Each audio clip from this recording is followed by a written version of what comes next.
ce que je pense et que ce dont les enfants ont le plus besoin, c'est que le parent s'interroge et réajuste. Et qu'en fait, c'est pas très grave si on n'est pas optimal, c'est même pas grave du tout. Ce dont ils ont besoin, c'est qu'ils voient que, en fait, on est capable de se remettre en question, qu'on est capable de dire « Ah, là, ça n'a pas bien fonctionné. Ah, là, ça t'a pas fait du bien. Ah, là, moi non plus, ça m'a pas fait du bien. Tiens, on peut faire autrement. » Hey, hey! Allez, si vous écoutez la matrescence, c'est que vous êtes prêt ou prête à entrer dans le monde de la parentalité ou bien que vous êtes déjà dans le cœur de ce tumulte bouillonnant, merveilleux, mais éreintant. La matrescence, pour faire court, c'est la contraction des mots maternité et adolescence pour expliquer la naissance d'une mère sur le plan psychologique, physiologique, neurologique et sociétal. On explore le changement d'identité qui s'opère chez nous les parents, parce que la matrescence, ça existe aussi. Je m'appelle Clémentine Sarlat et avant de devenir chef d'entreprise presque par accident et podcasteuse à presque plein temps, j'ai été pendant 7 ans journaliste sport à la télé. Donc vous m'avez peut-être déjà aperçu dans votre télé quand je parlais de rugby ou de tennis. En juillet 2018, j'ai quitté mon CDI et ma vie parisienne après l'arrivée de ma première fille en n'ayant aucune idée de ce qui m'attendait. En mars 2019, j'ai créé ce podcast depuis chez moi à côté de Bordeaux pour trouver des réponses à mes questions de jeune maman et aux bouleversements majeurs que je venais de vivre. 3 enfants rapprochés plus tard, ce podcast, La Matrescence, se développe pour vous accompagner, vous faire rire, vous faire pleurer un peu, mais surtout pour vous faire découvrir de nouveaux horizons en tant que parent. Rien n'est laissé de côté, je vous le promets. Embarquez avec moi pour une expérience intense. Promis, vous en ressortirez différent et j'espère plus aligné avec vous-même. Ah si, dernière chose, abonnez-vous sur votre plateforme d'écoute, c'est le meilleur moyen de donner de la visibilité à ce podcast. 1000 merci, let's go.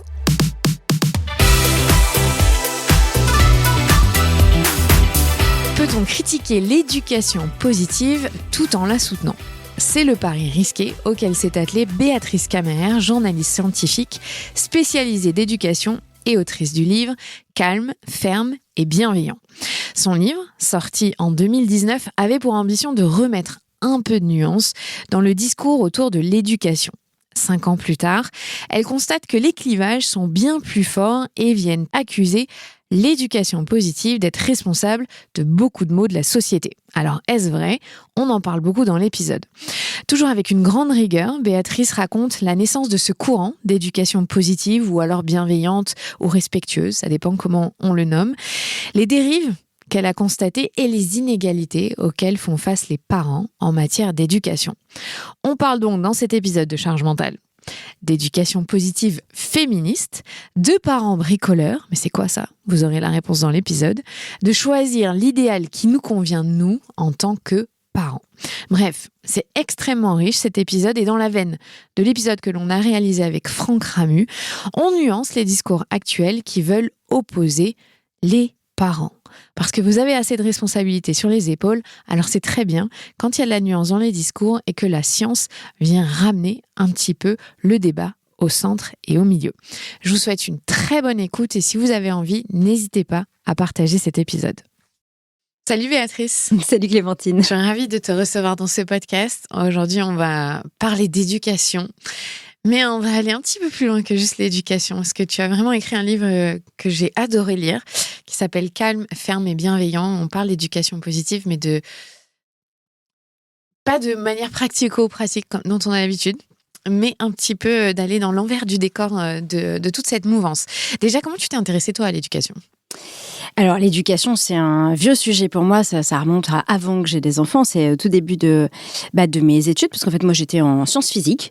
Et je me suis vite rendu compte que j'étais moins intéressée par les connaissances que j'apprenais que par qu'est-ce qui avait fait que les gens avaient construit ces connaissances. Donc, histoire des sciences, épistémologie. Et puis, comment est-ce que les enfants construisaient leurs propres connaissances. Donc, ça m'a orientée petit à petit vers les sciences de l'éducation. Et ça a correspondu aussi à la naissance de mes enfants. Parce que moi, je suis une maman, j'ai été une maman toute jeune, à 19 ans, par choix. Et donc, forcément, voilà, les choses se sont un petit peu mixées entre mon intérêt professionnel et mon intérêt personnel. Et puis, voilà, quand j'ai décidé de me réorienter vers le journalisme, forcément, c'était des thématiques que je voulais continuer à documenter dans l'idée d'être un peu une passeuse de science, parce que je suis un peu plus journaliste scientifique que journaliste tout court. Donc, passeuse de science pour mettre, en fait, ces connaissances à disposition des parents, parce que d'abord, il y en a une quantité incroyable qui est publiée chaque année, et je trouvais que c'était bien que les parents puissent prendre leurs décisions de manière plus informée, pas pour leur dire justement ce qu'ils avaient à faire ou non, mais pour leur dire, voilà, aujourd'hui, où est-ce qu'on en est, et qu'ils puissent faire leurs choix, les choix qui leur conviennent pour leur famille et pour leurs enfants, en toute connaissance de cause, avec le plus de savoir possible disponible. Alors, en écrivant ce livre, on va être très honnête, tu t'es quand même lancé dans un sacré défi sur l'éducation positive parce que tu as voulu la défendre, mais tout en la critiquant. Pourquoi est-ce que tu as été sur ce terrain-là ? D'abord parce que pour moi, l'éducation positive, c'est vraiment, de manière générale, la défense des droits de l'enfant, parce que c'est quand même un petit peu ça qu'il y a derrière, même si c'est un petit peu plus complexe, on y reviendra sans doute. Moi, vraiment, c'est quelque chose qui me parlait énormément. Je fais partie des gens qui ont beaucoup de souvenirs de leur enfance, des souvenirs extrêmement sensibles, et donc je me souviens très bien ce que c'est d'être enfant, je me souviens très bien les injustices que j'ai pu ressentir, ce sentiment que personne ne nous comprend, qu'on amoindrit un peu nos sentiments, qu'on nous dit que nos chagrins d'amour, c'est pas vraiment des chagrins, que nos malheurs, on verra plus tard ce que c'est que le vrai malheur. Enfin, et toutes ces choses-là, moi, j'ai l'impression de l'avoir gardé à l'intérieur de moi, et que donc, éduquer les enfants en les considérant comme des personnes à part entière, en respectant leur dignité, c'est quelque chose d'absolument fondamental pour moi. Donc, je me considère comme une défenseuse des droits des enfants et de cette possibilité, des droits des enfants. Et puis en même temps, l'éducation positive, moi je l'ai vu arriver tout doucement dans la blogosphère parentale, parce que c'est un petit peu comme ça que j'ai rencontré ce débat au début des années 2010. J'avais pris un congé parental pour élever mes 2 derniers enfants, et du coup, je me sentais un peu toute seule, comme beaucoup de mamans à la maison.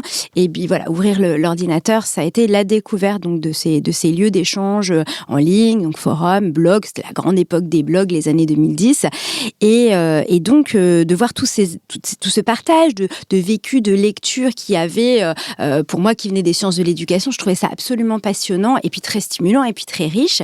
Et puis donc cette thématique de l'éducation positive, je l'ai vu arriver petit à petit, parce qu'au début on parlait pas vraiment d'éducation positive, le mot était pas employé comme ça. Il y avait éducation bienveillante, non-violence éducative. Enfin, voilà, il y avait tout un vocable.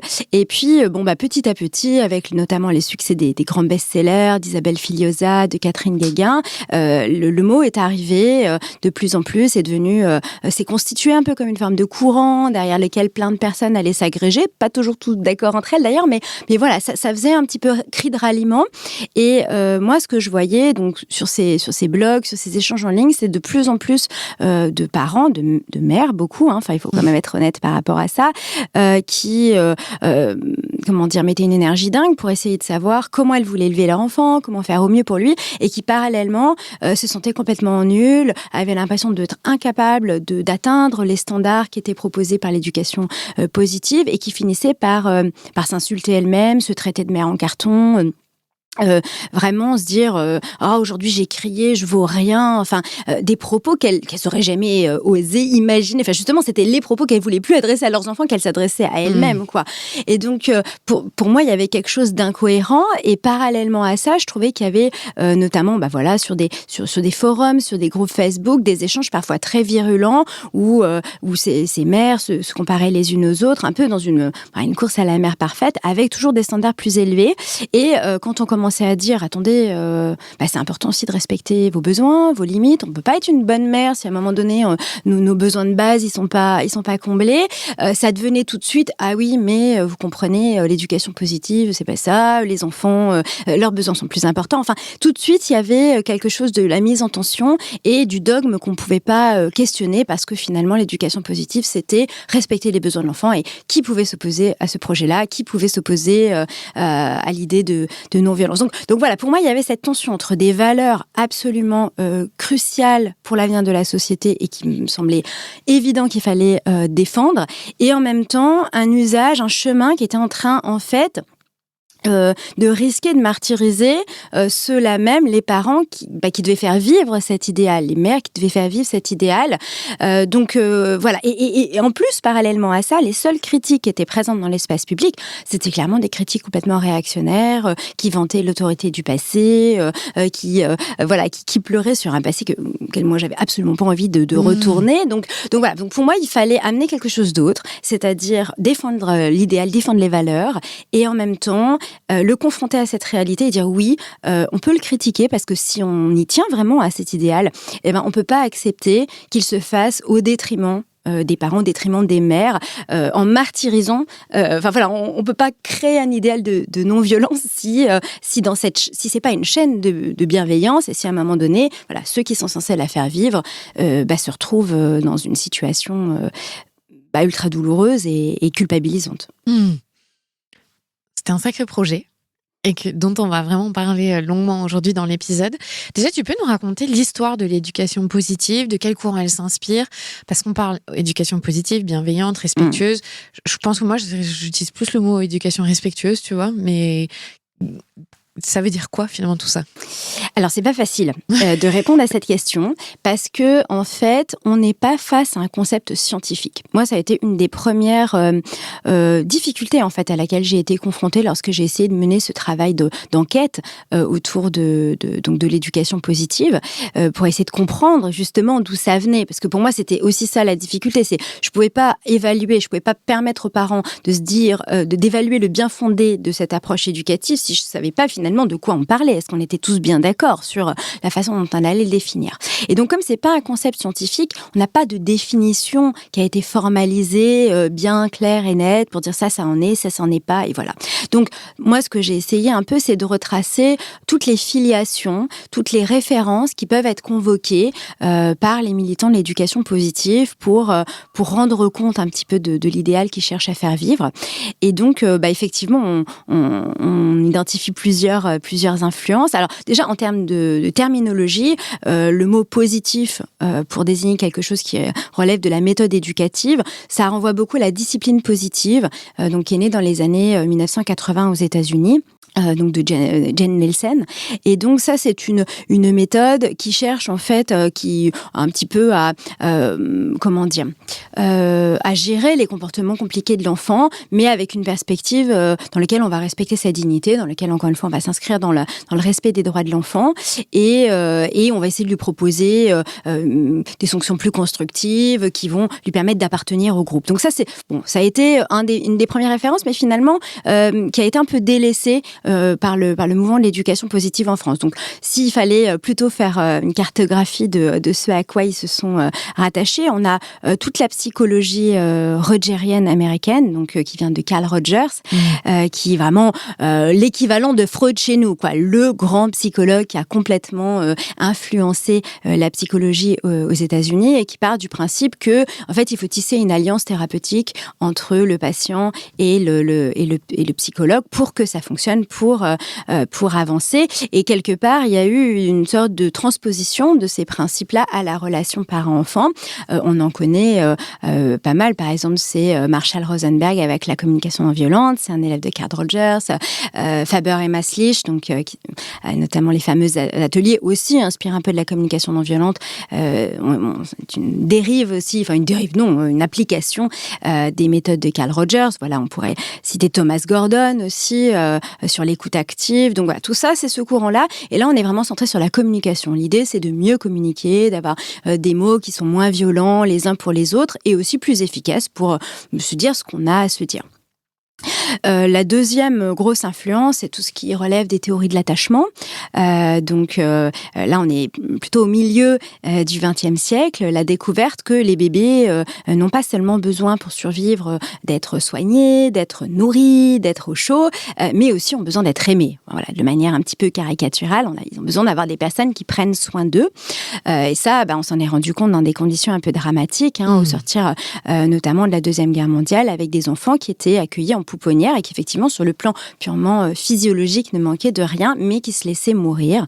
Il y a des vidéos terribles de l'hospitalisme qu'on peut encore trouver en ligne. Et donc, ces théories de l'attachement, notamment de Bowlby, ça a été montré que le petit enfant, en fait, tous ses comportements, le bébé, sont faits pour s'attacher à une personne, plusieurs, enfin au moins une, qui va pouvoir prendre soin de lui. Et que s'il pleure, s'il attire l'attention, c'est dans le but de s'attacher à cette personne parce que pour lui, c'est vital. Et donc ça a amené beaucoup, d'abord, à reconsidérer les besoins des enfants et la nécessité, de manière beaucoup plus globale et beaucoup plus holistique, et en même temps, de réinterpréter leur comportement. Parce qu'effectivement, les pleurs du bébé, c'est pas toujours facile à supporter, c'est stressant pour un parent, mais bon, si on la réinterprète en disant « oui, mais… » c'est ce qu'il fait pour attirer notre attention, pour s'attacher à nous parce qu'il en a besoin. Voilà, ça permet de le relire d'une manière un petit peu positive. Donc ça, c'est très très présent dans le courant de l'éducation positive, même si la référence n'est pas forcément tout à fait toujours explicite. Après, on a aussi l'influence de tous ceux qui ont lutté contre les châtiments corporels, les violences éducatives ordinaires. Alors, Alice Miller est souvent citée, notamment par les militants de l'éducation positive, donc une personne psychanalyste qui s'est notamment rendue célèbre pour avoir essayé d'analyser l'enfance des pires dictateurs en disant comment est-ce qu'on pourrait expliquer leurs exactions? Est-ce que ce serait pas parce que ils ont été violentés étant enfants? Donc, elle a formulé un certain nombre d'hypothèses dans ce sens-là, et donc pour militer sur pour aider à prendre conscience à quel point aussi les châtiments corporels étaient quelque chose de très répandu dans l'éducation au travers des âges et des civilisations. Donc, on a tout un courant aussi qui s'inspire de ça et qui réclame une éducation moins violente pour l'enfant parce que un certain nombre de dommages, parce qu'aussi on veut les élever autrement. C'est pas qu'une histoire de conséquences concrètes, c'est aussi une aspiration. C'est un peu comme la démocratie, c'est une aspiration. On n'a pas forcément analysé toutes les conséquences, mais voilà. Donc il y a tout ce mouvement-là. Donc Alice Miller, Olivier Morel aussi qui revient beaucoup dans les références de l'éducation positive, comme un militant de la non-violence éducative. Puis s'il fallait rajouter peut-être une dernière influence, c'est celle de la psychologie positive. Donc là, c'est un courant de la psychologie qui est né à la toute fin du XXe siècle, sous l'influence de Martin Seligman, qui était à l'époque président de l'Association américaine de psychologie. Et lui, en fait, ce qu'il a dit à l'époque, c'est jusque-là, la psychologie, la psychiatrie, c'est uniquement intéressé à ce qui fait que les gens vont pas bien, donc aux pathologies. Il est temps de s'intéresser à ce qui fait qu'ils vont bien. Donc, par exemple, qu'est-ce qui fait qu'ils vont traverser relativement correctement les épreuves? Qu'est-ce qui fait qu'ils vont se confronter à des défis? Qu'est-ce qui fait résilience, en fait? Quelles sont nos ressources pour avancer dans la vie? Et est-ce qu'il ne serait pas possible, finalement, de les cultiver chez les enfants pour les rendre plus forts, plus résistants, plus résilients? Et donc ça a été la base de l'éducation positive interprétée comme application de la psychologie positive à l'éducation. Alors au final, fort de toutes ces influences-là, le terme éducation positive, lui, il n'arrive parentalité positive, n'arrive qu'en 2006, sous l'impulsion du Conseil de l'Europe, qui à l'époque avait un grand projet qui était celui de dire, de fixer des standards éducatifs européens pour le XXIe siècle, en disant sur quoi on s'entend, nous tous en Europe, pays européens, c'est quoi nos grandes visions, nos grands horizons éducatifs pour l'enfant, et donc notamment des horizons d'éducation non violente, ça c'était vraiment la base, et ils ont appelé ça parentalité positive. Et donc c'est comme ça qu'on a commencé, que le terme en fait est arrivé et un petit peu à la fois recoupé éducation bienveillante, éducation non violente, parce que en fait on désignait un petit peu tout la même chose, mais le Conseil de l'Europe l'a défini. Il l'a défini, il a dit que c'était une éducation qui était non violente, qui visait l'intérêt supérieur de l'enfant. Mais voilà, c'était quand même une définition très, très large, très vague, qui nous permettait pas vraiment de dire, alors ça c'est de l'éducation positive, ça c'est pas de l'éducation positive. C'était pas très opérationnalisable non plus. Donc au final, ça a 18 ans, à peu près, cette terminologie. À peu près, une vingtaine d'années. Oui. C'est plutôt assez récent dans l'histoire de l'humanité et de l'éducation. Est-ce que tu peux nous parler d'un thème particulier que tu abordes dans le livre. Il y en a beaucoup, hein, je le dis. Notamment le fait qu'à travers l'éducation positive, il y a tout un pan de la société, ou en tout cas des catégories sociales qui sont oubliées parce que, tu l'expliques, c'est pas accessible à tout le monde, finalement. Oui, alors moi je me suis posé la question, effectivement, est-ce que l'éducation positive c'était un idéal pour tout le monde d'une certaine manière? Est-ce qu'il y avait quelque chose de l'ordre de la démocratisation des idéaux éducatifs et notamment je me suis interrogée sur la façon dont ça pouvait être reçu dans les catégories défavorisées, dans les catégories populaires, parce que j'avais un peu l'impression de l'extérieur que les parents qui étaient les plus militants étaient plutôt issus des catégories favorisées et instruites, et je voulais savoir jusqu'où en fait cette hypothèse c'était juste une perception de ma part ou non. Alors c'est vrai qu'on a un certain nombre d'éléments factuels pour soutenir cette hypothèse. Le fait que par exemple, au début, l'éducation positive a beaucoup, même encore maintenant, été promue par le biais de stages, d'ateliers, de formations qui étaient quand même assez onéreux, pas du tout à la portée de tout le monde. Alors bon, on me dit oui, mais bon, il y a les livres. Oui, c'est vrai, mais en fait les livres, transformer un livre en une méthode éducative, une attitude éducative, c'est pas toujours facile. Parfois ça crée des sentiments d'échec.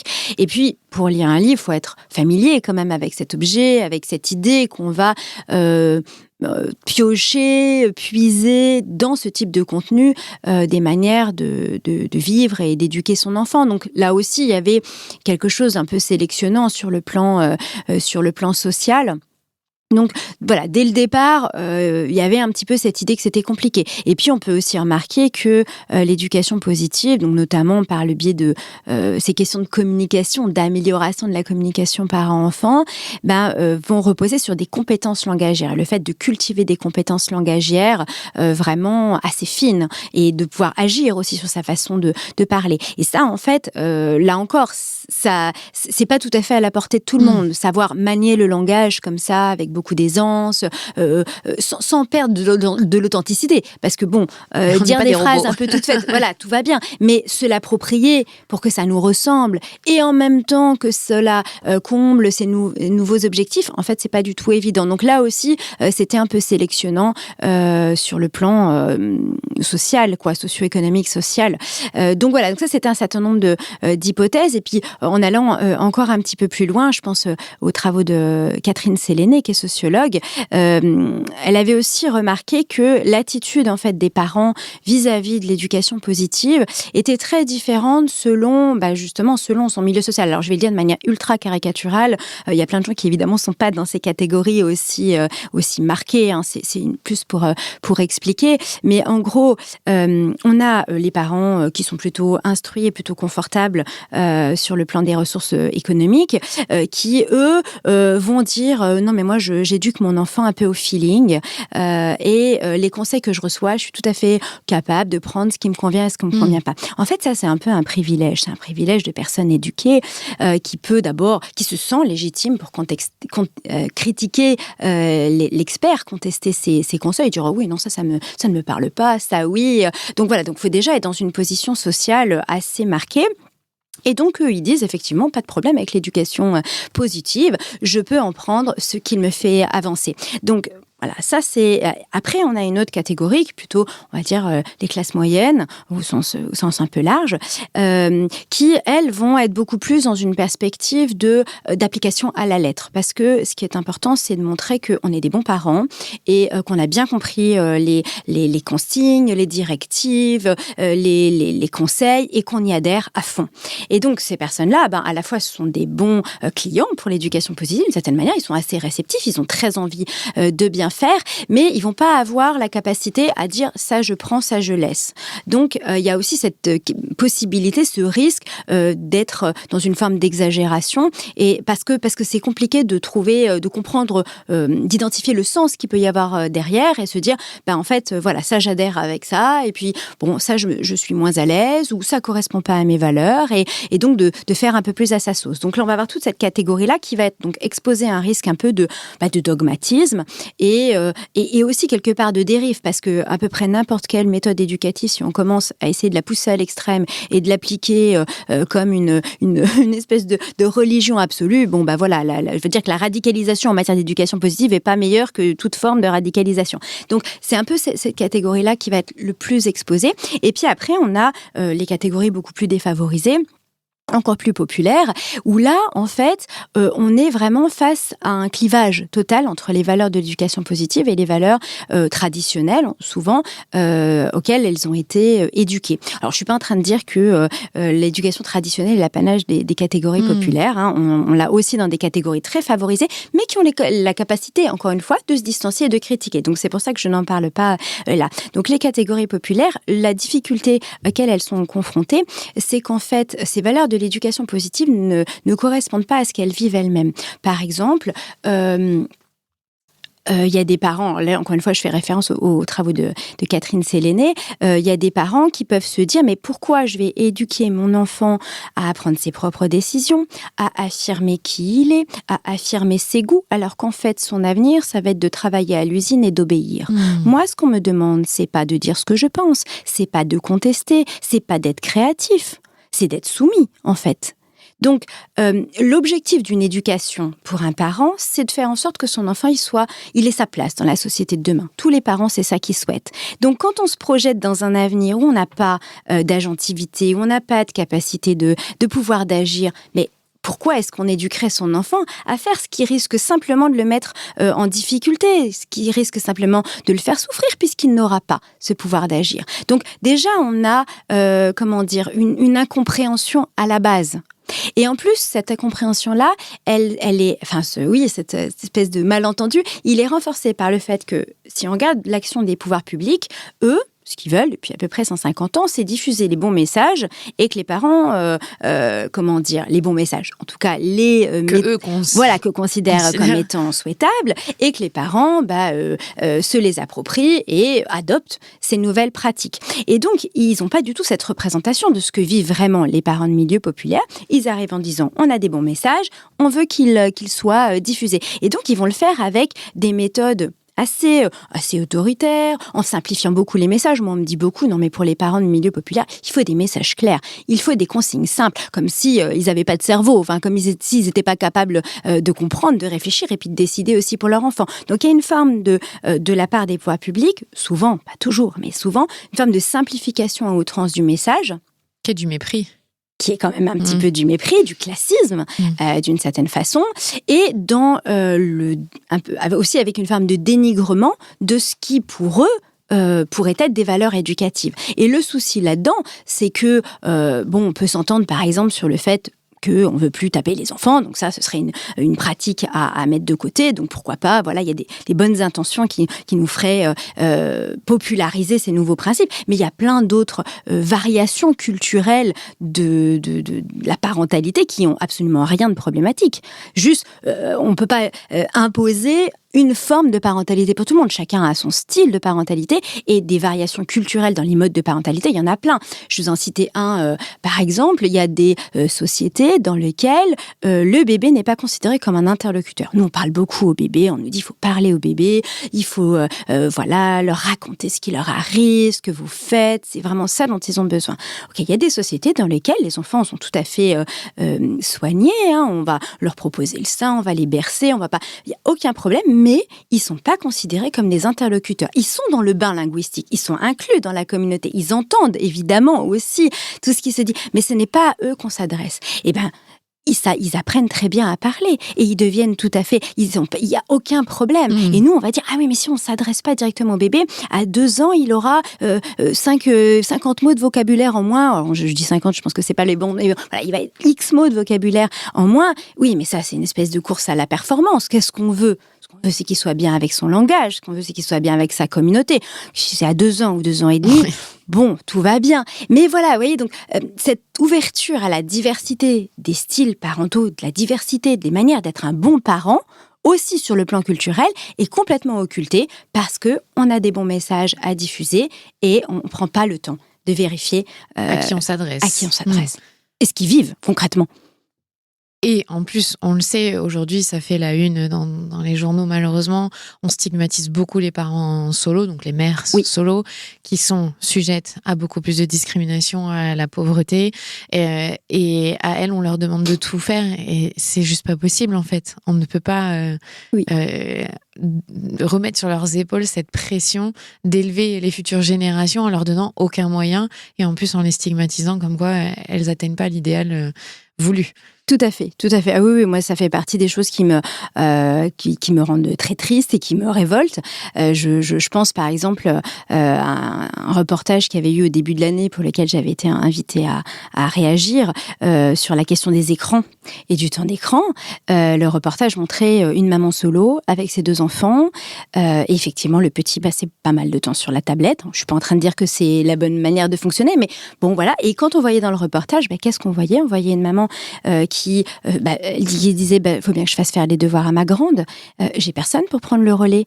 Comment il va être sage, le petit et comment je vais pouvoir accorder du temps à ma grande fille pour lui faire réciter, lire ces 3 lignes de français, parce qu'après, de lecture, parce que sinon on va me dire aussi qu'elle va prendre du retard.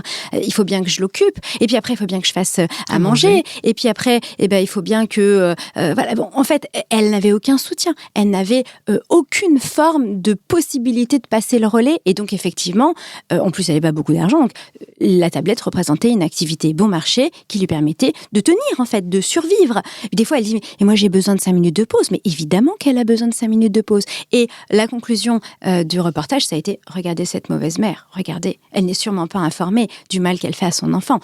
Et qui a dit « mais cette maman a besoin d'aide ». Mais on ne peut pas laisser comme ça.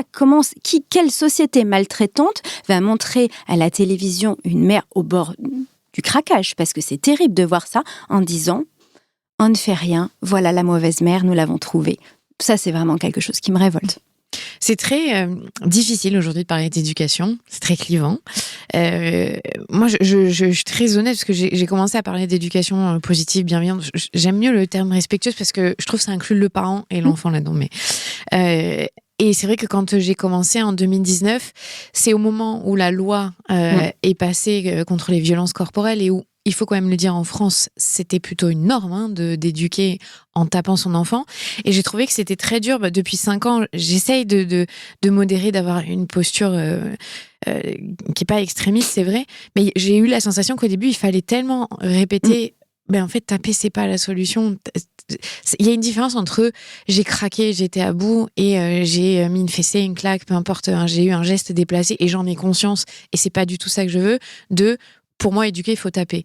Et je trouve que c'est ultra dur aujourd'hui de pas tomber dans cette étiquette qu'on te colle de tu veux l'éducation positive à outrance, mais du coup, tu oublies les mères, donc t'es maltraitante envers les mères. Oui, mais si on dit pas ça, on légitime que taper son enfant, c'est ok. Enfin, je trouve que c'est très dur en 2024 aujourd'hui d'avoir une posture qui est qui comprend tous les aspects de ce dont tu viens de parler là. Que l'éducation, c'est pas linéaire. Chaque famille a ses problématiques. Comment est-ce qu'on fait aujourd'hui? Je ne dis pas qu'il y a une recette miracle, mais comment on parle d'éducation pour inclure le plus grand monde? C'est pas facile. Je serais bien en peine de te dire que j'ai la réponse. J'ai eu les mêmes dilemmes, pour te dire. Très clairement, au début, quand j'ai eu le projet d'écrire mon premier livre sur l'éducation positive, c'est vraiment la question que je me suis posée. Est-ce que je suis pas en train de donner un boulevard à ceux qui veulent taper leurs enfants? Et en même temps... En fait, je pense que les gens qui tapent leurs enfants et qui sont persuadés que c'est une bonne chose, encore une fois, ceux qui le font de manière consciente, je pense que mon discours ne les toucherait pas, ni dans un sens ni dans un autre. Je ne pense pas vraiment qu'ils se cherchent des bonnes excuses. Je pense qu'ils n'ont pas besoin de ça.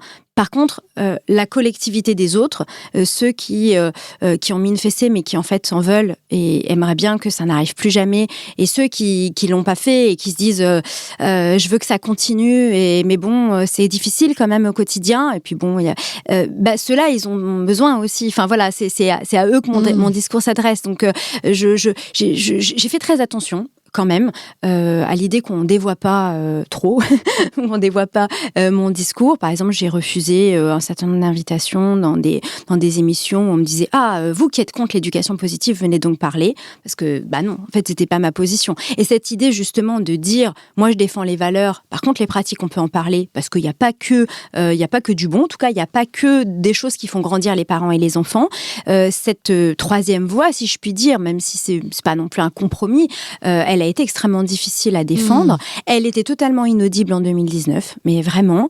Et je trouve qu'elle commence à l'être aujourd'hui, mais avec encore beaucoup de précautions, parce que si on regarde ce qui s'est passé, le débat, par exemple, autour du time-out, là, auquel on a assisté l'année dernière, un peu l'année d'avant, on a l'impression qu'on est toujours capable que de faire des virages radicaux. C'est-à-dire que soit l'éducation positive, c'est merveilleux, c'est la seule manière d'éduquer son enfant, et si on dit qu'il y a un truc qui nous convient pas, c'est qu'on est un bourreau et un très mauvais parent, ou alors c'est le mal absolu, ça va nous faire des générations d'enfants asociaux. Et donc, voilà, moi je ne comprends pas pourquoi on n'est toujours pas capable de penser un peu plus la complexité, de penser un peu plus la nuance. Et donc, moi, c'est ça mon bâton de pèlerin. Alors, c'est peut-être une cause un peu désespérée, parce qu'on n'est pas audible. Quand on est nuancé, on n'est pas audible.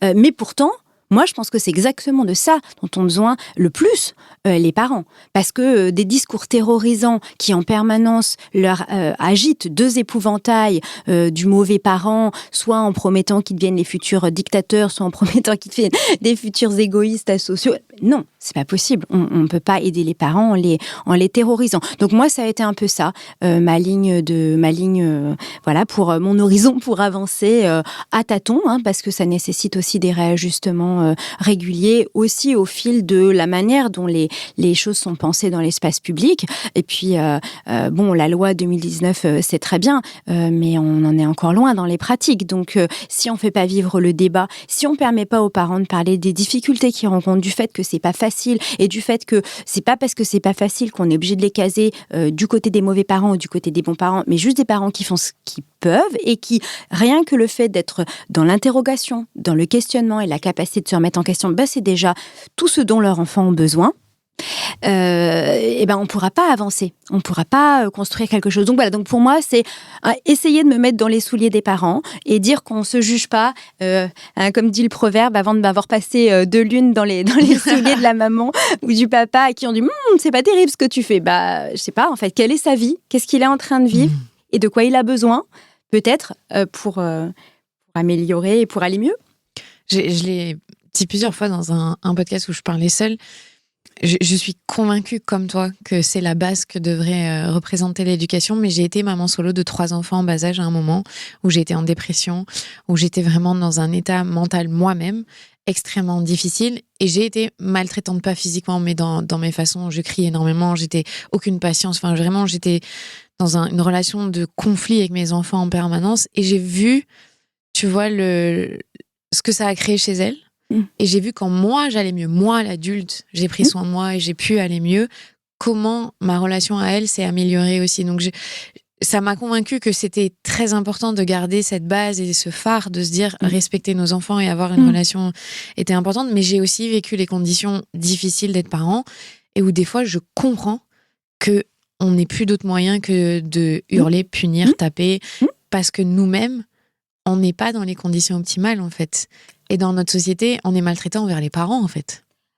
Avant complètement. Au final. Complètement. Oui, non, mais complètement. C'est quelque chose... Enfin, de toute façon, n'importe qui d'entre nous est maltraitant si on n'a pas dormi, si on n'a pas été en contact avec d'autres adultes pour se changer si on est écrasé de soucis, de problèmes, de tâches. C'est évident si on est en plus sollicité en permanence par les enfants, parce que c'est leur travail d'enfant. Je leur reproche pas de nous solliciter, mais le fait est que les enfants, ça sollicite, c'est tout. Et c'est très difficile d'y répondre en permanence. Donc, on va pas réinventer tout ça. On le sait depuis fort longtemps. On va pas se mentir. Donc, et on est tous maltraitants. Il s'agit pas dans ces conditions-là, parce qu'en fait, tout ce dont on a besoin n'est pas là. C'est juste pas possible de faire autrement. Et oui, moi, c'est pour ça que ça m'agace que ce soit pas entendu et que la parentalité soit vue à chaque fois comme un phénomène. Enfin, on est renvoyé à sa vulnérabilité individuelle. Ah oui, mais vous êtes en burn-out, vous êtes en épuisement. J'ai rien contre ces catégories, c'est très bien d'en parler. Mais quand même, c'est de l'ordre de la vulnérabilité. Non, c'est politique. C'est une décision sociétale quelque part. C'est pas magique. Donc si on se serre pas un peu tous les coudes pour reconnaître que n'importe quel parent placé dans une situation où ses besoins de base sont pas respectés va devenir maltraitant, et qu'on aura beau lui faire tous les ateliers de parentalité positive, on aura beau le culpabiliser en disant voyez, dans le cerveau de votre enfant vous avez cassé ça ou ça, je ne sais pas, ça va rien changer, parce qu'en fait pour le parent c'est une question de survie, c'est pas un choix. Et d'ailleurs tu l'as très bien dit, ce dont avait le plus besoin de ton enfant, c'est que tu te sentes mieux, pas simplement que en termes de décibels on soit un petit peu plus bas, c'est pas ça. Non, donc c'est un travail de fond. Oui, non, mais le risque, en fait, aussi, c'est de se limiter à des critères de surface. Comme si, finalement, si je pouvais faire semblant d'être bienveillante, ça suffirait. Mais ils sont pas idiots, les enfants. Ils savent très bien ce qu'on vit. Et donc, de la même manière, parfois, moi, j'entends des parents qui disent « Ah, j'ai crié, c'est terrible, comment je vais réparer ça pour mon enfant ?» Je dis « Mais chaque fois que vous vous fâchez avec votre conjoint, vous n'allez pas vous séparer pour autant. » Donc, ça veut dire que tout conflit ou toutefois où on n'est pas optimal, on s'est dit un truc, n'est pas rédhibitoire pour la relation. On peut quand même, on a un lien, on peut reconstruire, enfin, on peut même construire, continuer à construire. Mais c'est pareil avec les enfants. La relation n'est pas fragile à ce point-là. Par contre, ce qu'il y a au fond, profondément, comment je me sens, est-ce que ça va, ça, c'est ça le ciment et c'est ça le lien. Donc moi, j'ai toujours cette crainte qu'on s'attarde sur des attitudes, vraiment des postures de surface, des outils, alors que ce qui est profond, c'est comment moi je me sens, qu'est-ce que je veux faire vivre à mon enfant, quel est le sens aussi de ce que je veux construire avec lui. Donc c'est pour ça que je suis très attachée par exemple à une préparation, non pas à l'accouchement, mais à l'arrivée de l'enfant, à la parentalité, voilà, où on invite les parents aussi à se dire mais qu'est-ce qui compte pour moi, qu'est-ce qui me ressource, qu'est-ce que je vais devoir préserver, parce que oui, les premiers mois ça va être un peu, les premières années, ça va être un peu, voilà, ça va être un peu tendu, mais du coup je préserve. Comment je peux m'organiser pour préserver ce qui pour moi est fondamental, parce que c'est ça qui va faire que ça va tenir après, en tout cas ça nous va donner les chances maximales que ça tienne après. Et donc tous ces éléments-là, pour moi c'est vraiment un point aveugle, parce que ça demande de rentrer plus profondément, de s'interroger sur le sens, et qu'aujourd'hui on n'en est pas tout à fait là encore. Et tu me donnes une transition parfaite, parce que dans ton livre tu as tout un chapitre qui est dédié à la charge mentale. Et ça aussi, quelque part, c'est sociétal, parce que ce sont les relations, certes intimes des couples, mais qui sont prises en charge de manière plus globale sur la représentation que doit être la famille et comment on s'organise. Évidemment, la charge mentale, ça fait partie de la vie de famille. Je veux dire, il y a un moment, c'est une réalité, on est chef d'entreprise de famille quelque part, mais elle est majoritairement portée par les femmes. Aujourd'hui, en 2024, ça a été accentué par la pandémie en 2020. C'était terrible, les études qu'on a vues sur ça. Le manque d'implication des pères, aujourd'hui, à quoi il est dû et surtout pourquoi ça pose problème, justement, pour aller vers une éducation où on respecte tout le monde dans la famille? Alors, à quoi il est dû? J'ai évidemment pas la réponse. Je pense que les sociologues la cherchent depuis pas mal de temps. Moi, je me plais souvent à dire que, l'amélioration de la condition des mères, donc ces dernières décennies, est beaucoup plus due à l'arrivée de l'électroménager et que à la prise, en compte de leurs besoins. Voilà, ouais. C'est ça. Au moins, ça nous a fait diminuer un petit peu le temps passé à la lessive, au reprisage des chaussettes. Par contre, les hommes, non, ils n'ont pas du tout pris leur place. Toutes les études sociologiques le confirment. Même dans l'éducation des enfants, ils sont décrits comme des seconds couteaux. Donc, ils aident, mais ils ne sont pas capitaines du navire au même titre que les femmes. Donc, on patauge un petit peu là-dedans et c'est compliqué de trouver des réponses. Moi, je pense qu'il y en a quand même, évidemment, un certain nombre à trouver dans les représentations sociales qu'on a, mais aussi dans ce qui se joue au tout début de la vie de l'enfant. Moi, je fais partie des gens qui sont tout à fait pour que le coût social de l'arrivée d'un enfant soit partagé à égalité entre les pères et les mères. Je parle évidemment des couples hétérosexuels, parce que la question de la répartition des tâches n'est pas forcément la même dans les couples homoparentaux. mais donc dans les couples hétérosexuels, clairement, dès le départ, il faudrait que, la mère peut apporter l'enfant, donc ça a pris un certain nombre de temps, mais il faudrait qu'ensuite, le père puisse faire une pause, lui aussi, qui ne soit pas imposé biologiquement, mais imposé socialement. Parce que c'est comme ça, les animaux sociaux, pas que des animaux biologiques, et pour que ce projet d'enfant, parce que c'est quand même de ça dont on parle aujourd'hui, soit véritablement partagé. Et on a beaucoup d'études qui montrent, par exemple, que lorsque les pères peuvent, dans les premiers mois de l'enfant, partager des temps seuls avec l'enfant, ils construisent tout aussi bien que les femmes des compétences parentales. Ils savent très bien comment le calmer, le bercer. Il n'y a pas de déficit biologique dans cette possibilité de prendre soin d'un enfant. Tous les humains sont équipés à peu près pareil là-dessus. Mais par contre, il faut qu'ils aient cette occasion-là. Donc je pense que il y a une partie peut-être de la réponse qui est encore à trouver dans notre perception et notre appréhension très sexiste de l'arrivée de l'enfant. Il y a probablement des efforts à faire là-dessus. Alors en quoi ça pose particulièrement problème dans l'éducation positive ? Parce que ça reste un standard assez exigeant et assez élevé. Donc forcément, si on se donne des super objectifs sociaux et qu'on se dit on va compter que sur la moitié des parents, ça va être un peu compliqué de le faire vivre. Donc si vraiment on se dit c'est vers ça qu'on veut aller, oui, on veut construire une société de la non-violence, oui, on veut construire une société plus respectueuse pour chacun et en particulier pour les enfants, on a besoin de tout le monde. Donc il n'est pas question que les pères restent sur le banc de touche à se demander si c'est vraiment ça qu'il faut faire, si c'est vraiment leur rôle. Non, il faut y aller. Après, encore une fois, c'est pas simple. Et puis, il y a eu plein de raisons qui ont fait que l'éducation positive a été plus investie par les femmes que par les hommes, parce que de toute façon, l'éducation de manière générale est plus investie par les femmes que par les hommes. Aussi pour toutes ces compétences langagières dont je parlais, donc émotionnelles aussi, donc qui correspondaient à des compétences traditionnellement considérées comme féminines. Ah oui, les femmes, elles vont plus être capables d'exprimer leurs émotions. Non, évidemment non, c'est appris. Mais du coup, comme les méthodes, un peu les outils de l'éducation positive passaient beaucoup par cette expression des émotions, forcément, on allait se dire que les femmes, elles étaient mieux placées pour le faire. Et puis, les femmes ont un peu cette espèce de mission d'être le chef du pôle développement de la famille. Ça s'est vu. Il y a des sociologues qui l'ont montré beaucoup sur la question de l'équilibre conjugal. Et en fait, on retrouve la même chose sur la question de la parentalité. Celles qui vont lire les livres, celles qui vont aller aux conférences, qui vont dire « Ah, j'ai vu une nouvelle qui dit ci, qui dit ci, qui dit ça », et qui va être qui va importer ça après dans la famille, en essayant de convaincre parfois les hommes un peu réticents.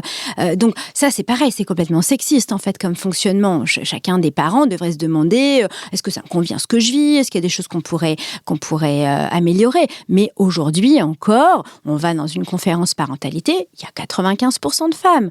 Où sont les hommes ? Alors on a dit oui, mais parce qu'ils ne se sentent pas légitimes. Je suis de moins en moins convaincue par cet argument. Je pense qu'à un moment donné, ils se disent que les choses sont prises en charge et qu'il n'y a pas vraiment besoin de venir. Et c'est pas... Effectivement, en plus, ils ne se sentent pas forcément tout à fait à l'aise, mais il y a quand même encore quelque chose de l'ordre de... On ne s'investit pas là-dedans. C'est marrant ce que tu dis juste sur les stats, parce que moi, j'ai été hyper étonnée de regarder les stats de mon podcast. Il y a quand même 30% d'hommes qui écoutent. Peut-être que c'est plus facile pour eux de le faire de manière anonyme, sans avoir personne qui juge, qui regarde, et de pouvoir écouter. Si vous nous écoutez et que vous êtes un homme, ça m'intéresserait si vous voulez m'envoyer un message. Je sais aussi que souvent ils écoutent à deux. C'est la femme qui, en trajet en voiture, met le podcast et fait écouter. Il y en a qui font des soirées ensemble, à écouter le podcast ensemble et à discuter ensuite en fonction des thèmes. Mais ça m'interpelle parce que si tu me dis qu'il y a 95%, tu vois, en gros, on le sait, on voit visiblement ça dans les conférences.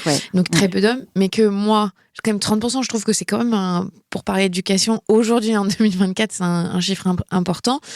C'est qu'encore il y a ce stigma de je peux pas montrer que je m'intéresse à ces sujets-là de manière publique, on va dire. Ouais. Mais je trouve que c'est très rassurant de voir que ils écoutent. Ah, moi, ça me rassure à fond. Et je suis convaincue en fait qu'il y en a plein des papas qui se posent plein de questions, qui se posent même et qui se sentent extrêmement seuls parce que il y a pas forcément cette habitude de partage social qui peut y avoir aussi. Même entre hommes, entre eux. Voilà, c'est ça. Donc je suis pas sûre que on se retrouve pas au bistrot forcément pour parler de l'éducation des enfants, mais peut-être que ça va venir. Voilà. Mais il y a encore tout ça à déconstruire. C'est pour dire que le chemin est long. Moi, j'ai fait confiance aux jeunes générations. Je pense qu'il y en a de plus en plus qui ont envie, vraiment, pas simplement d'être les fameux nouveaux pères des années 70, mais de l'incarner pour de bon et de faire péter tous ces carcans qui nous restent. Mais c'est vrai que voilà, le chemin est quand même encore long. Et il faut le dire, ces pères-là, moi, je veux quand même le dire, ils n'ont pas eu le modèle de père qui est impliqué. Et je dis rien par rapport à nos pères, à nous, ils ont fait ce que la société leur demandait à l'époque, c'est-à-dire travailler, ramener de l'argent et s'occuper des enfants quand ils sont un peu plus grands.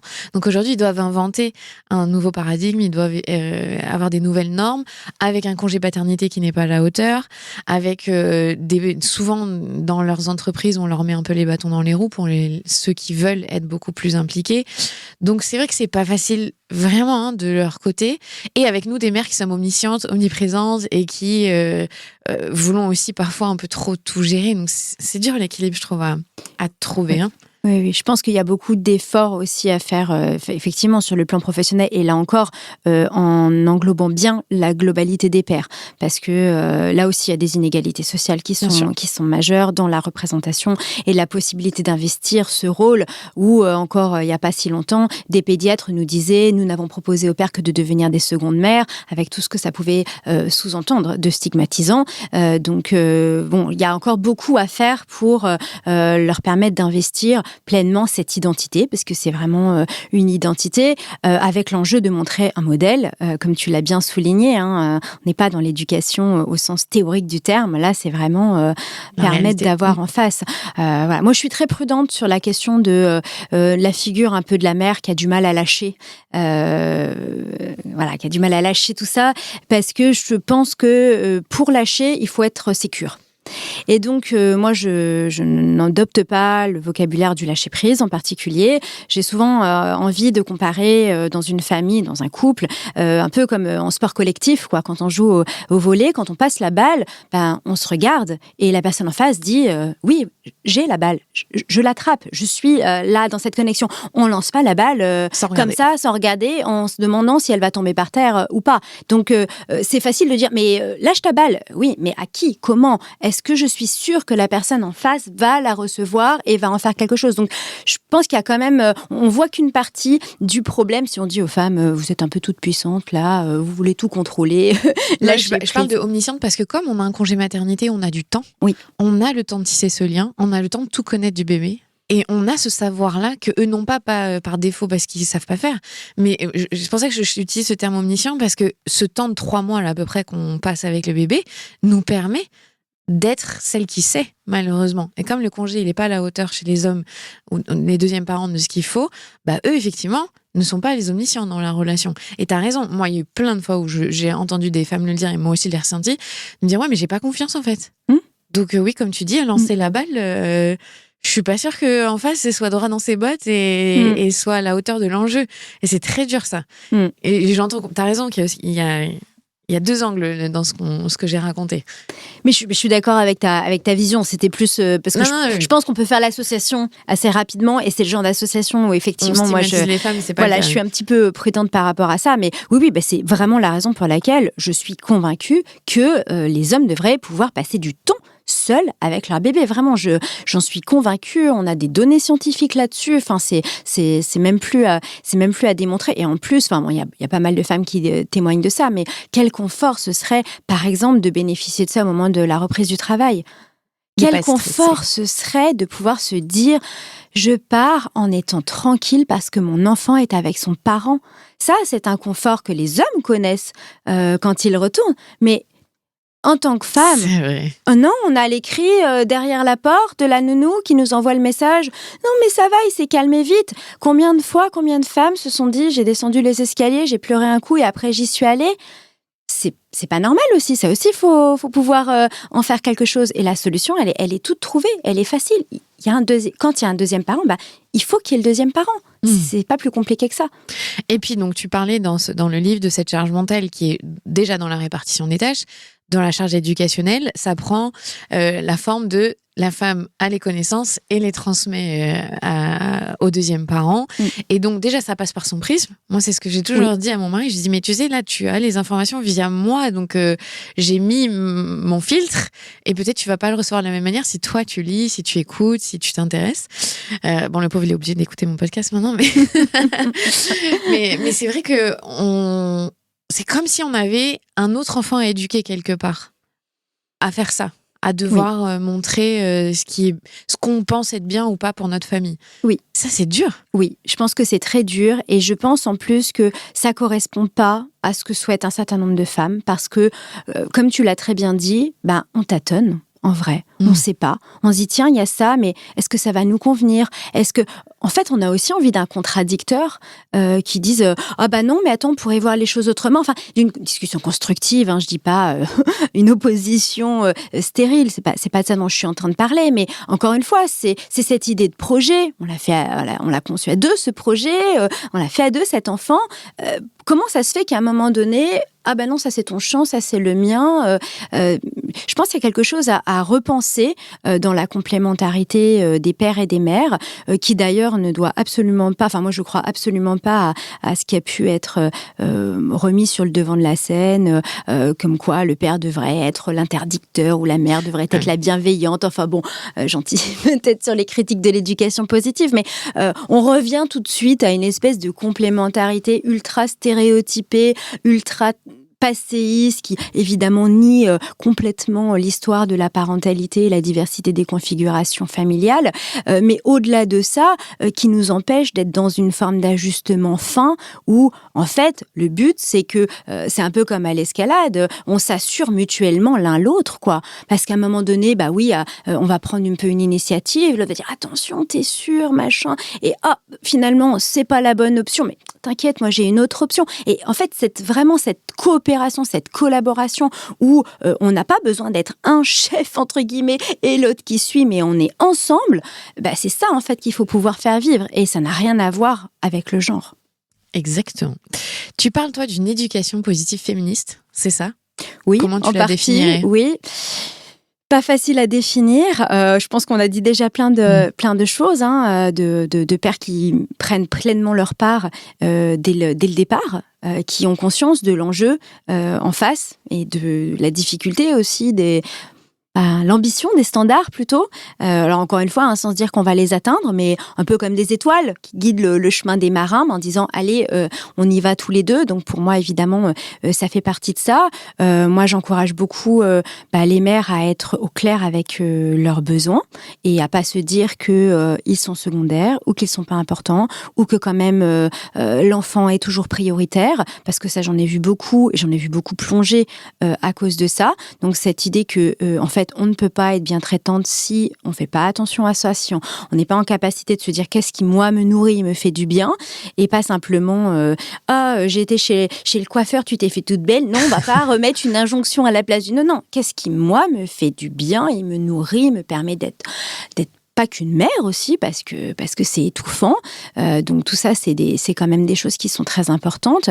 Et oui, et des pères qui acceptent de montrer l'exemple à leur enfant, qui acceptent de se questionner sur ce qu'ils ont reçu comme héritage, sur ce qu'ils sont capables ce qu'ils ont envie de donner. Parce que l'éducation, c'est de la transmission. Et je pense qu'il ne s'agit pas du tout de balayer ça. Le principe de l'éducation, c'est à la fois d'accepter que la génération d'après fera un petit peu différemment et en même temps d'accepter qu'on va lui transmettre des choses. Et c'est cette espèce d'équilibre entre les deux qui fait que ça fonctionne. Parce que si on transmet rien, si on considère que la génération d'après va construire un ordre nouveau, en général, on verse un peu dans les extrêmes. Et en même temps, si on considère qu'il faut absolument qu'ils fassent la même chose que nous, on les étouffe, on leur permet pas de. Donc c'est vraiment cet équilibre-là. Et je pense que les hommes aussi, ils doivent pouvoir s'interroger là-dessus. Et évidemment, voilà, donc dans une liberté par rapport à ces rôles. Encore une fois, je reviens sur cette idée d'interdicteur et de permissif parce que ça revient beaucoup dans le débat sur l'éducation positive. En vrai, les mères, on en a aussi marre d'être toujours celles qui sont pas drôles, qui doivent dira non. Et puis, les pères en ont marre aussi. Donc, en fait, on est tous à un moment donné... L'un ou l'autre. Bah oui, évidemment. Et les enfants, ils n'ont pas besoin de figures absolues. C'est pas des robots, les enfants. Vous savez, c'est un petit peu comme le débat avec les grands-parents qu'il faudrait forcément qu'ils aient exactement le même style éducatif que les enfants, comme si les enfants ne pouvaient pas être confrontés à des personnalités un petit peu diverses. Si, heureusement, c'est ça qui les enrichit. Alors, évidemment, dans les limites. Sans maltraitance. Évidemment, sans maltraitance, mais... Quand on reste dans ce cadre-là, mais heureusement, ils savent très bien que papa, il va être plus sensible à tel genre de truc, on va pouvoir peut-être négocier quelque chose là-dessus, puis maman, elle va être plus sensible à ça. Par contre, papa, pour lui, c'est vraiment important ce genre de choses, et c'est très bien. On s'ajuste en fait dans la relation. Donc pourquoi est-ce qu'on priverait les enfants de ça au nom de la conservation de rôles qui en plus n'ont aucune réalité historique et anthropologique qui ont été construits comme soi-disant des modèles traditionnels mais en fait qui ont 50 ans. Dans ton livre, tu parles du parent thérapeute et du parent bricoleur. Oui. Qu'est-ce que tu veux dire avec ces deux rôles qui sont pas les mêmes? Alors, le parent thérapeute, c'est une image que j'ai prise pour décrire ce qui me semblait être les attentes de la société à l'égard des parents d'aujourd'hui, et notamment dans le cadre de l'éducation positive. Où effectivement, ce qui était demandé aux parents, c'est d'endosser une posture de thérapeute dans le sens où il devait aider l'enfant en particulier à formuler ses émotions, à mettre des mots dessus, à les réguler. Alors voilà, en particulier dans cet élément-là, mais aussi à faire émerger ses goûts, à faire émerger qui il était. Alors ça, c'est vraiment une perspective très contemporaine qui s'inscrit dans un courant qu'on a appelé l'individualisme. Alors évidemment, qui n'est pas à comprendre comme égoïsme, mais qui est vraiment ce courant de la deuxième partie du XXe siècle où, qui postule que l'individu se définit à partir de lui-même, en fait, se définit par ses goûts, par ses aspirations, par ce qu'il est en propre et non plus par ses liens sociaux. Donc avant, on était fils ou fille d'eux, on appartenait à telle corporation en termes de métier, on était habitant de tel territoire, c'était ça qui définissait notre identité. Aujourd'hui, ce qui définit notre identité, c'est nos goûts, nos aspirations, ce qu'on va pouvoir dire de nous-mêmes. Et donc, le rôle du parent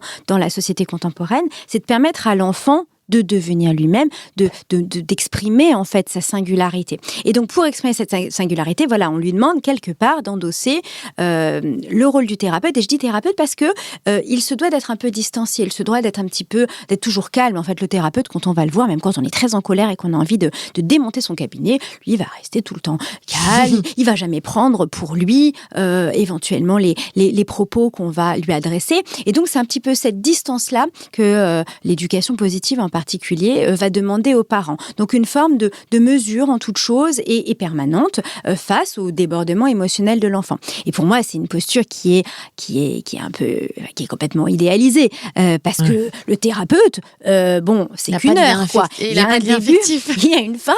Au bout d'une heure, si on l'a un petit peu saoulé, il ferme la porte et il peut crier un bon coup, tout va bien. Il n'est pas obligé de tenir cette posture-là toute sa vie. D'ailleurs, il ne tiendrait pas s'il devait en permanence être dans cette posture du thérapeute. Mais pour le parent, il n'y a pas de pause. On est tout le temps avec son enfant. Donc, c'est en ça que c'est très idéaliste. Et puis, l'enfant, il a besoin aussi d'interagir d'une manière authentique avec nous. C'est-à-dire que le thérapeute, on peut lui envoyer à la figure toutes les pires insultes. Bon, il va dire, il va prendre de la distance et rester dans sa posture professionnelle.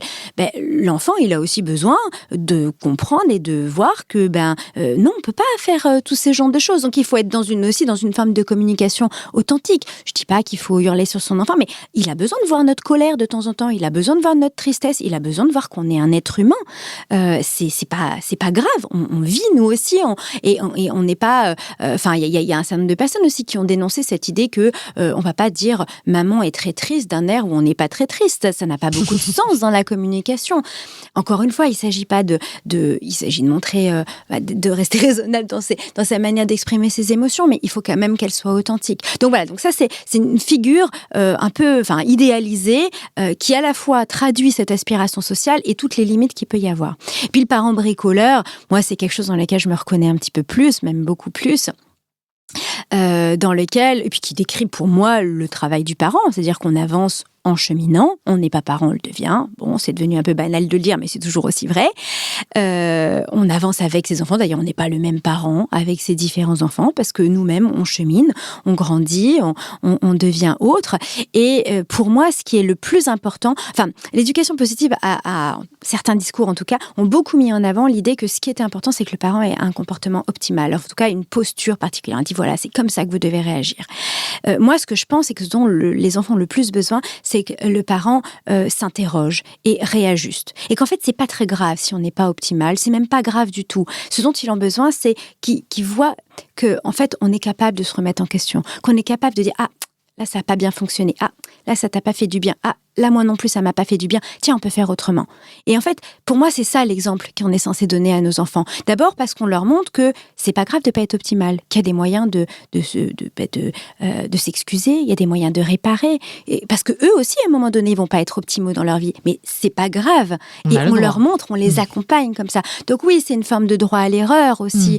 Et puis aussi, quand on devient bricoleur, ça veut dire qu'on s'autorise plus à critiquer parce qu'on s'autorise à dire, tiens, je vais essayer ça. C'est pas tout à fait ce dont j'ai l'habitude, mais je vais essayer. Il n'y a pas d'engagement, j'essaye. Et je vois ce qui se passe. Et donc, je garde mon sens critique, je garde mon esprit aiguisé pour dire ça me convient pas, ça a généré ci, ça a généré ça. Et ça c'est une sorte de protection contre le fait d'être tenté par des outils tout faits.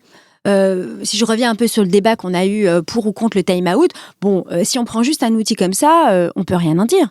Parce que entre enfermer un enfant dans sa cage, enfermer un enfant dans sa cave, ou lui dire, écoute, là j'en peux plus, alors tu vas dans ta chambre, je vais dans la cuisine, on se reparle dans 10 minutes, il y a quand même un monde, hein. Pourtant on pourrait dire que c'est la même chose. On pourrait dire que c'est la même chose, mais c'est pas l'outil qui est important, c'est le sens qu'on va donner à la relation derrière.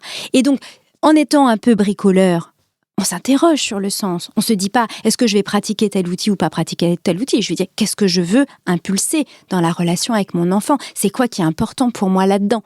Et donc, je pense que oui, c'est ça dont les enfants ont le plus besoin pour grandir. On bricole, qu'on cherche les solutions avec eux. C'est ça, exactement. Ça montre je trouve que ça donne la notion de l'effort, de la recherche, de la curiosité, de savoir revenir en arrière, se remettre en question. En fait, c'est des compétences dont ils vont avoir besoin dans leur vie aussi, qu'un truc tout fait ou robotisé, comme tu dis.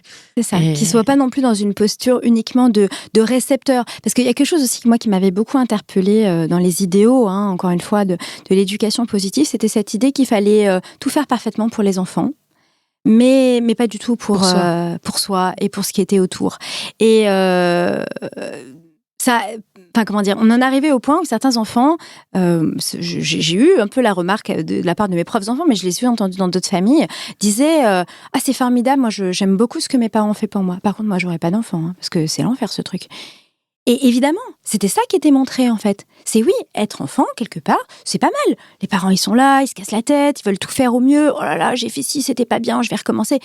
Mais quelle vie de misère ils avaient en face. Donc il n'y a pas seulement ce qu'on fait à ses enfants, il y a ce qu'on montre aussi à ses enfants. Il y a ce qu'on montre de c'est quoi être parent dans la société d'aujourd'hui. Et je pense que ça, c'est une dimension de la transmission et de l'héritage qui est pas beaucoup pensée et qui a un impact aussi considérable.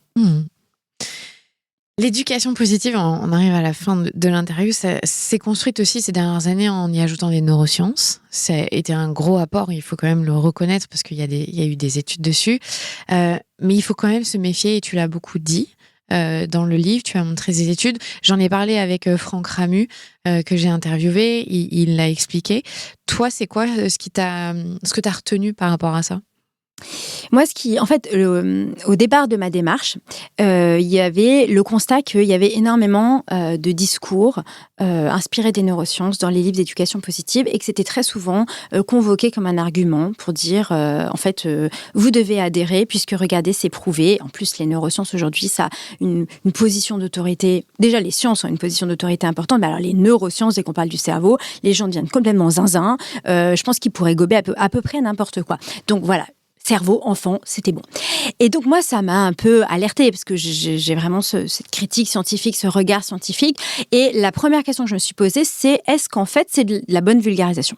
Est-ce que ce qu'on trouve dans les livres d'éducation positive, on peut considérer que c'est de la vulgarisation des savoirs en neurosciences. Donc la démarche que j'ai eue, elle était très simple, parce que moi je suis pas du tout neuroscientifique, donc je n'étais pas capable de juger de la pertinence de ça. Ça a été de prendre ces extraits de livres dans lesquels des savoirs en neurosciences étaient convoqués et de les soumettre à des neuroscientifiques pour dire est-ce que vous y retrouvez vos petits, en fait ? C'était ça ma question. C'était pas est-ce qu'ils étaient d'accord ou pas avec les gens, mais juste est-ce que vous y retrouvez votre science ? Est-ce que ça, en fait, pour vous, c'est de la vulgarisation ?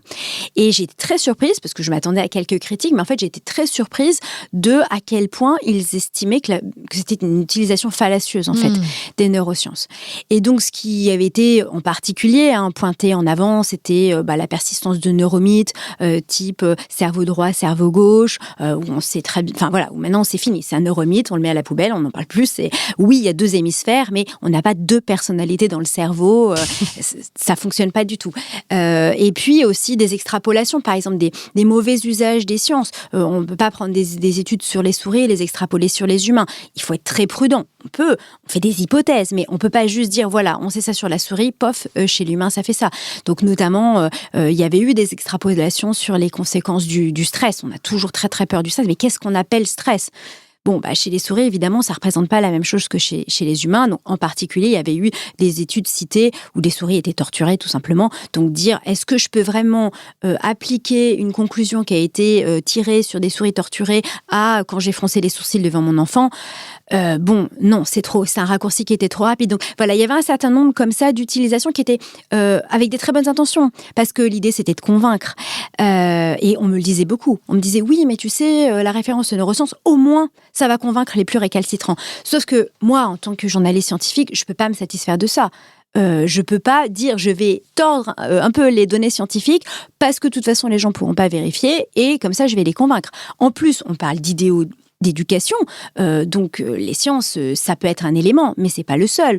Quand on parle de valeurs comme la liberté, comme la démocratie, on se pose pas la question de savoir si c'est prouvé scientifiquement ou non. C'est une aspiration sociale. Donc bien sûr que les sciences peuvent venir un peu nous étayer, nous renseigner, participer de cette discussion, de cette décision éclairée.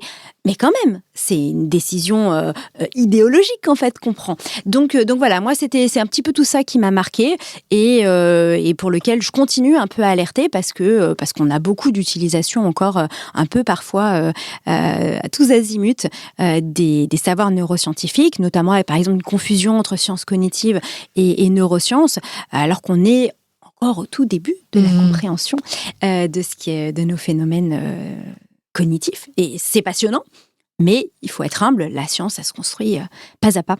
Oui, et ce qui ressort beaucoup, c'est pas parce que j'ai crié une fois ou j'ai eu le malheur de taper une fois ou d'avoir un comportement déplacé envers mon enfant que son cerveau est cramé pour la vie. C'était ça aussi. Le fond. Oui, de pas agiter la peur par rapport à ça. C'est ça. C'est-à-dire que c'était convoqué, ces arguments-là étaient vraiment convoqués pour presque créer un état de sidération chez le parent, en disant « Oh là là, il faut absolument plus ». Et ça, c'était pas conforme non plus aux données scientifiques. C'est-à-dire qu'évidemment, on a suffisamment de preuves pour dire que frapper un enfant, ça va lui causer des effets délétères. Ça, c'est absolument incontestable.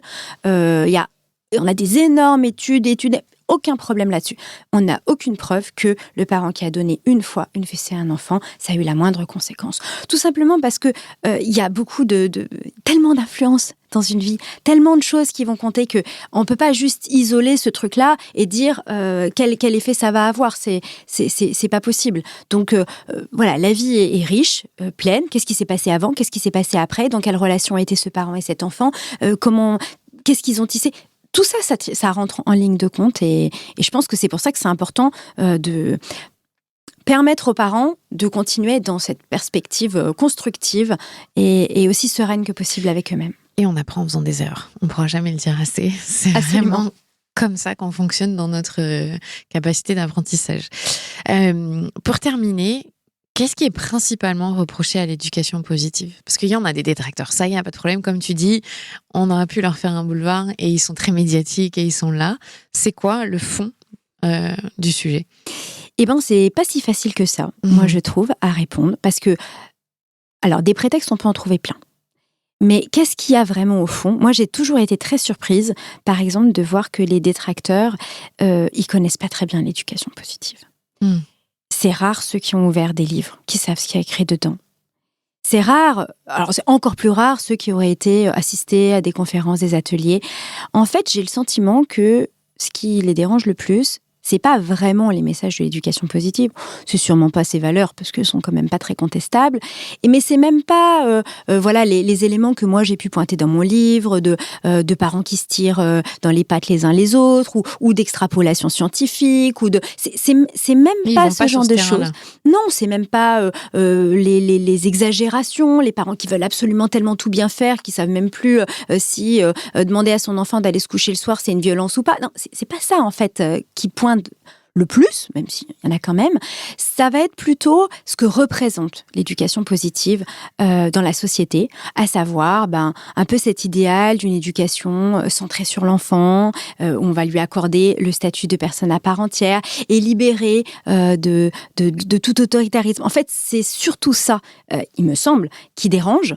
Et d'ailleurs, on le voit, par exemple, avec certains, où on a l'impression qu'ils ont complètement recyclé les critiques qu'ils adressaient il y a 10 ans à Dolto. Ils ont pris à peu près les mêmes, et maintenant, c'est l'éducation positive. Mais leurs critiques n'ont pas changé. Alors que, clairement, l'éducation positive et Dolto, c'est pas tout à fait la même chose. En tout cas, on est quand même sur des cours un petit peu différents, qui s'inspirent de philosophies différentes. Je dis, c'est pas tout à fait la même chose. Mais c'est pas grave.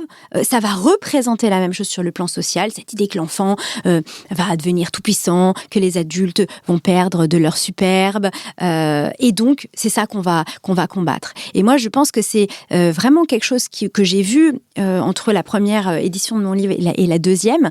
J'ai vu évoluer. On est passé d'un moment où l'éducation positive en 2019 c'était quasiment pas possible de la critiquer, c'était vraiment au-dessus de tout soupçon, tout était parfait, il fallait surtout pas écorner l'idéal, à une situation où c'est devenu la bête à abattre, responsable de tous les maux de la société, les enfants sont plus turbulents, ils ont des troubles du comportement, ils ont je sais pas quoi, c'est la faute à l'éducation positive. Et à la rigueur, on a oublié que c'est pas du tout ce que montrent les sondages d'opinion, c'est pas devenu tout le monde n'éduque pas ses enfants selon les préceptes de l'éducation positive, très loin de là. Donc avant d'accuser l'éducation positive, il faudrait déjà savoir qui pratique réellement ça.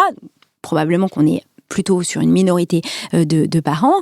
Mais voilà, mais c'est devenu l'occasion de chercher la mule, et avec le retour de discours totalement, assez dégradants vis-à-vis des enfants, où c'est des petits tyrans en puissance, si on contient pas leur pulsion, si on contient pas leur agressivité. Et donc, moi je trouve qu'à chaque fois, je suis stupéfaite du manque de nuances. C'est-à-dire qu'on est passé d'un enfant ultra vulnérable, incapable du moindre mal, un petit peu qui est la figure de l'enfant, beaucoup défendu par l'éducation positive, et de manière parfois exagérée, parce que les enfants, des fois, ils se font des trucs, c'est pas très sympa entre eux, donc c'est pas que des petits anges parfaits, à une figure d'enfant tyran, terrible, qui va prendre le pouvoir sur les adultes. Voilà, Stop, arrêtons et essayons de penser la complexité des choses. En tout cas, moi, je trouverais ça désespérant qu'on ait pris ce virage-là pour aller dans le mur à nouveau. Donc on en arrive à un stade où il faut redéfendre l'éducation positive à nouveau contre d'autres formes, un petit peu de retour réactionnaire. Oui, parce que finalement, ton livre, tu l'as écrit en 2019, à un moment où la loi est sortie, c'est ce que je te disais, où moi, je suis tout à fait honnête que je faisais partie de ce mouvement où, pour moi, il fallait dire il y a d'autres alternatives que de taper, en fait. Et on vous montre, on veut essayer de vous aider à montrer ce que c'est. Et aujourd'hui, tu te dis, mais attendez, c'est pas ça le problème de la société. Là. C'est pas de donner trop de liberté aux enfants, ou en tout cas de les considérer. Et donc, au final, la réédition de ton livre, là, elle est dans un moment un peu entre deux, là. C'est ça. Et donc, c'est quelque part... Alors bon, il y a des critiques qui ont commencé à émerger. Où, typiquement, je pense que ce qui est de l'ordre de la mauvaise vulgarisation des neurosciences est de plus en plus audible. Aujourd'hui, on est d'accord pour dire, soyons quand même sérieux par rapport à ça. Et disons-le, parce que c'est le reproche qui a été fait à Catherine Guéguin, que j'ai reçu dans le podcast, et qui l'a reconnu aussi, et qui n'est pas non plus à faire la sourde oreille aux critiques qu'on peut lui avoir fait. Elle a quand même toujours une mission qui est très noble, de protéger les enfants, tout ça. Mais elle l'a entendu, la critique. Tout à fait. Ce que d'autres n'entendent pas. C'est pour ça que je considère qu'il y a vraiment eu un pas de franchi là-dessus et un pas que je salue très clairement. Et puis, mais par contre, il y a encore beaucoup à défendre de cet idéal que moi je trouve vraiment très très attaqué par de nouvelles formes de passisme, alors qui sont multiformes et qui sont pas faciles. Alors aussi, je pense que l'éducation positive a une partie des militants ont leur part de responsabilité, parce que, par exemple, d'avoir suggéré souvent par le silence que l'éducation positive, c'était ne pas forcément donner beaucoup de limites à l'enfant, ça pouvait être compliqué. Alors, je dis pas qu'ils l'ont dit, mais parfois, pas justement, défendu dans l'autre c'est sens. ça. Je pense qu'il y a eu une forme de silence, toujours avec des bonnes intentions, de dire on veut que les parents ils s'interrogent, on veut qu'ils s'interrogent sur les droits de l'enfant, on veut qu'ils s'interrogent sur ses besoins. Et donc finalement, commencer à parler de règles, de limites, c'était la possibilité de redonner corps à une éducation plus autoritaire. Donc je pense qu'il y a eu une forme de prudence, mais qui a dérivé vers... qui a aussi laissé un champ libre pour que ça devienne l'apanage un peu des détracteurs. Et voilà, je pense qu'il y a cette espèce de ligne de crête à reconstituer et j'espère vraiment que c'est ce qui va pouvoir être fait dans les années à venir. Eh ben, on fait un point dans 5 ans, quand tu écriras la 3e version de ton livre. Absolument. Et on verra où on en sera. Merci beaucoup, Béatrice, pour tous tes éclairages. Merci pour le travail que tu as fourni. J'espère sincèrement qu'on pourra arriver à trouver, tu vois, ce dont tu parles, un truc plus apaisé et qui prend en compte tout le monde dans cette société complexe. Et qu'un jour, les pouvoirs publics vont nous écouter. Agiter le drapeau, là, il faut prendre soin des parents et il faut s'en occuper pour qu'on puisse arriver à cette forme de bienveillance, en fait, que nos enfants méritent et nous aussi. Oui, écoute, je partage tes vœux. Et merci à toi pour cet échange. Merci, Béatrice. Vous venez d'écouter un nouvel épisode de La Matrescence. Merci infiniment pour votre soutien. Si vous voulez découvrir de nouvelles pépites, n'hésitez pas à aller sur le site www.lamatrescence.fr. Vous pouvez également vous abonner à la newsletter qui sort tous les vendredis. Rendez-vous également sur le site pour pouvoir vous inscrire. Ensuite, vous devez vous abonner sur votre plateforme d'écoute pour pouvoir recevoir les notifications. C'est ce qui fait grandir ce podcast. Merci infiniment et continuez de partager ce savoir autour de vous. Je sais que c'est comme ça que beaucoup des auditrices et des auditeurs ont découvert ce podcast. Alors un grand merci. Prenez soin de vous. À la semaine prochaine.